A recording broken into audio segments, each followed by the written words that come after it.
Hello everybody, আজকে যে short ট্রিকটা আমি নিয়ে এসেছি তোমাদের সামনে সেটা হলো পরপর বিজোড় সংখ্যা যদি থাকে কিভাবে আমরা যোগ করতে পারব সেটার একটা শর্টকাট। দেখো, প্রথম সংখ্যা এবং শেষ সংখ্যাটা আমরা যোগ করলে আমার যা হবে তাকে আমি 2 দিয়ে ডিভাইড করব, যা হবে তার আমি স্কোয়ার করব, তাহলে আমি উত্তরটা পাবো 25।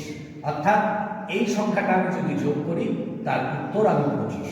দ্বিতীয়টাও সেম, প্রথম সংখ্যা এবং দ্বিতীয় সংখ্যা এই দুটো সংখ্যাকে আমি যোগ করব, যোগ করলে যা হবে 12, একে আমি 2 দিয়ে ডিভাইড করব 6, 6 এর স্কোয়ার করলে আমার যা হবে উত্তর 36। এটা হচ্ছে আমার উত্তর। তাহলে বন্ধুরা, তোমাদের একটা টাস্ক দেওয়া থাকলো, এই টাস্কটা কমেন্টে উত্তর কত হবে অবশ্যই জানাবেন। ধন্যবাদ।